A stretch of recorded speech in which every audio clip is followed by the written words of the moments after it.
मैं डॉक्टर रेणु सांगवान आज आपको बीए पार्ट सेकेंड के विद्यार्थियों को मानव भूगोल जो कि आपका सेकेंड पेपर है उसके बारे में थोड़ा सा अपन आज डिस्कस करेंगे। तो सबसे पहले आज अपन मानव भूगोल क्या होता है यानी उसकी परिभाषाएं अपन अध्ययन करेंगे। सबसे पहले मैं आपको ये बताना चाहूँगी कि भूगोल क्या है। भूगोल की अनेक परिभाषाएं दी गई हैं, लेकिन हार्टसॉन की परिभाषा जो उन्होंने अपनी महान उनकी कृति है, पुस्तक जो है भूगोल की प्रकृति संबंधी परिप्रेक्ष्य में दी है, अत्यंत महत्वपूर्ण है। इसमें इन्होंने बताया है भूगोल का संबंध पृथ्वी के धरातल के विषमता युक्त स्वरूप का यथार्थ, व्यवस्थित और विवेकपूर्ण ढंग से वर्णन एवं व्याख्या करने से है। भौगोलिक अध्ययन के आंतरिक तर्क ने इस विषय को दो भागों में विभाजित कर दिया है, भौतिक भूगोल, दूसरा है मानवीय रचना का भूगोल जिसे मानव भूगोल कहते हैं। मानव भूगोल की एक अत्यंत लोकप्रिय और बहु अनुमोदित परिभाषा मानव एवं उसका प्राकृतिक पर्यावरण के साथ समायोजन का अध्ययन। सरल शब्दों में ये कह सकते हैं कि मानव भूगोल में मानव वर्गों और उनके वातावरण की शक्तियों, प्रभावों तथा प्रतिक्रियाओं के पारस्परिक कार्यात्मक संबंधों का अध्ययन प्रादेशिक आधार पर किया जाता है। दूसरे शब्दों में मानव भूगोल की परिभाषा इस प्रकार दी जा सकती है, संसार के जीवन प्रदेशों के वातावरणों में निवास करने वाले मानव वर्ग अपने अपने वातावरण का उपयोग करते हुए तथा वातावरण में आवश्यक परिवर्तन करते हुए वातावरण के साथ समायोजन करके जो जीवन क्रियाएं करते हैं और स्थानिक संगठन के द्वारा सांस्कृतिक भूदृश्यों का निर्माण करते हैं, उन मानवीय तथ्यों का वैज्ञानिक अध्ययन ही मानव भूगोल है। वातावरण में सांस्कृतिक एवं प्राकृतिक दोनों ही प्रकार के वातावरण सम्मिलित होते हैं। प्राकृतिक वातावरण क्या हुआ, जो हमें प्रकृति प्रदत्त है। सांस्कृतिक वातावरण जो प्राकृतिक वातावरण को उपयोग में लेते हुए वहाँ रहने वाले मनुष्य ने उसमें जो परिवर्तन किए हैं उसको अपन क्या बोलेंगे, सांस्कृतिक वातावरण, यानी सांस्कृतिक भूदृश्य का जो निर्माण किया है वो। मानव वर्ग व वातावरण दोनों के एक दूसरे पर प्रभाव होते हैं। इन क्रियाओं में जितनी महत्वपूर्ण वातावरण की शक्तियाँ और संसाधन होते हैं, उतनी ही महत्वपूर्ण मानव वर्ग की क्षमताएं, छांट जिसे अपन कह सकते हैं चॉइस, तथा सामाजिक मान्यताएं होती हैं। अपने क्षमताओं, मान्यताओं और इच्छा के अनुसार ही मानव वर्ग अपने वातावरण में परिवर्तन करते हैं। तो यहाँ हम देख रहे हैं कि जितना अहम, या दूसरे शब्दों में कहें कि जितनी महत्वपूर्ण भूमिका प्राकृतिक वातावरण की है, उतना ही महत्वपूर्ण मानव भी है। उसकी क्षमताएं हैं, अपनी जो भी मान्यताएं हैं, यानी अपने लोग परंपरा जो होती हैं, अपने जो भी नैतिक मूल्य होते हैं, अपनी जो भी मान्यताएं होती हैं, वो सब भी एक महत्वपूर्ण रोल अदा करती हैं या उसको भी महत्वपूर्ण माना है। मानव भूगोल की परिभाषा इस प्रकार दी जा सकती है, पृथ्वी के विभिन्न प्रदेशों में मानव वर्गों के क्रियाकलापों और जीवन व्यवस्थापन का अध्ययन ही मानव भूगोल है। और मानव भूगोल का जब अपन अध्ययन कर रहे हैं तो ये बात भी हमें अच्छे से पता होना चाहिए कि मानव भूगोल में हम केवल एक व्यक्ति की बात नहीं करते हैं। मानव भूगोल में अकेले व्यक्ति का अध्ययन नहीं करके वर्ण किसी प्रदेश के समस्त मानव वर्ग के समायोजन का अध्ययन होता है, चाहे उस मानव समूह का आकार कितना ही बड़ा या छोटा हो। ये था अपना सामान्य रूप से कि अपन मानव भूगोल में क्या अध्ययन करेंगे। अब जो भूगोलवेताओं ने अलग अलग समय पे मानव भूगोल की परिभाषाएं दी हैं, जैसा कि अपन हर सब्जेक्ट में या हर जो भी डेफिनेशन देते हैं उसमें अपन बताते हैं, उसी तरह से इसमें जो सबसे पहली और महत्वपूर्ण परिभाषा जो आपकी है वो है फ्रेडरिक रेडजेल महोदय हैं।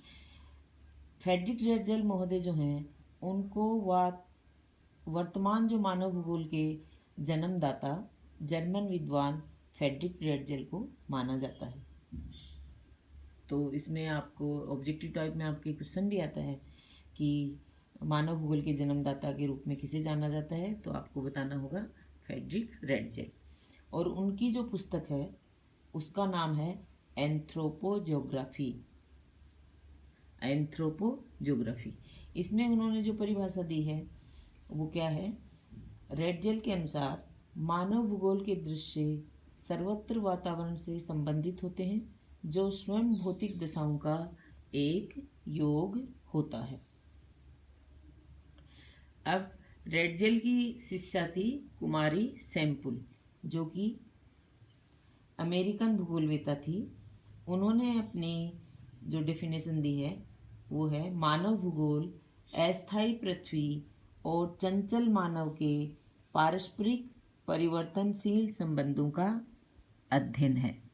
और कुमारी सैम्पुल की जो बुक है उसका नाम है भौगोलिक वातावरण के प्रभाव।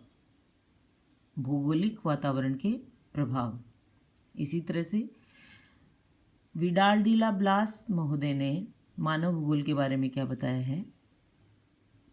पृथ्वी और मानव के पारस्परिक संबंधों का एक नया विचार देता है जिसमें पृथ्वी को नियंत्रित करने वाले भौतिक नियमों तथा पृथ्वी पर निवास करने वाले जीवों के आपसी संबंधों का अधिक संयुक्त ज्ञान समाविष्ट होता है।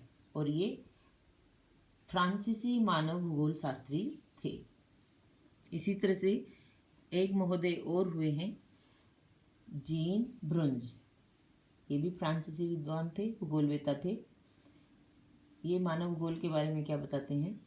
वे समस्त दृश्य जिनमें मानवीय क्रियाएं काम करती हैं हमारी पृथ्वी के तल पर एक विशेष वर्ग के दृश्य होते हैं और इस प्रकार के भौगोलिक तथ्यों के अध्ययन को हम मानव भूगोल कहते हैं।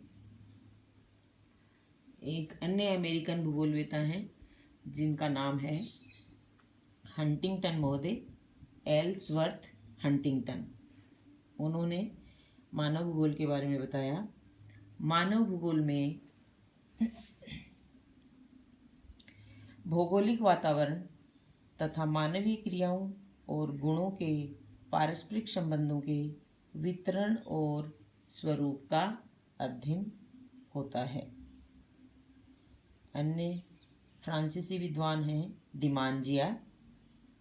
इन्होंने मानव भूगोल को मानवीय वर्गों और समाजों में के तथा प्राकृतिक वातावरण के संबंधों का अध्ययन बताया है। इसी तरह से एक महोदय हुए हैं डिकेन और पिट्स। इन्होंने मानव भूगोल के बारे में बताया, मानव और उसके कार्यों को समाविष्ट किया है। डेविस महोदय हुए हैं D.H. डेविस। उन्होंने मानव भूगोल की परिभाषा बताते हुए कहा, मानव भूगोल में केवल प्राकृतिक वातावरण और मानवीय क्रियाओं के बीच संबंधों का ही नहीं वरन पृथ्वी तल के क्षेत्रों का भी अध्ययन होता है। जो भी अपन ने परिभाषाएं अभी पढ़ी हैं उनसे अपन सारांश रूप में मानव भूगोल की जो परिभाषा दे सकते हैं वो इस प्रकार होगी। मानव भूगोल वह विज्ञान है जिसमें पृथ्वी के विभिन्न क्षेत्रों में मानव समूहों के और प्राकृतिक तथा सांस्कृतिक वातावरण की शक्तियों, प्रभावों और प्रतिक्रियाओं के पारस्परिक संबंधों तथा वातावरण समायोजन और स्थानिक संगठन का अध्ययन मानवीय प्रगति के उद्देश्य से प्रादेशिक आधार पर किया जाता है। यहाँ पे आपने जो दो बातें देखी हैं, पहला है मानवीय प्रगति और दूसरा है प्रादेशिक आधार। जैसा कि मैंने पहले भी बताया कि मानव भूगोल में अपन केवल एक व्यक्ति विशेष का अध्ययन कभी भी नहीं करते हैं, मानव वर्ग या मानव समाज का अध्ययन किया जाता है और आधार भी अपना प्रादेशिक होता है। भूगोल विषय जब अपन पढ़ते हैं तो हमेशा अपन को, जैसे आपने फर्स्ट ईयर में भी देखा होगा, आपको जब भी कोई आप आंसर उसमें करते हो, आपको मानचित्र की सहायता से उस चीज़ को दिखाना होता है। तो मेरा आपसे ये निवेदन है कि आप प्रयास करते हुए, प्रैक्टिस करते हुए वर्ल्ड का मैप बार बार प्रैक्टिस करोगे तो आपको अच्छे से बनाना आ जाएगा। वो भी आपको बनाना है, क्योंकि अगर आगे अपन देखेंगे किस प्रकार से अपन विश्व के संदर्भ में जो वितरण दिखाएंगे तो हमें उसमें जो विश्व का मानचित्र है वो भी दर्शाना होगा।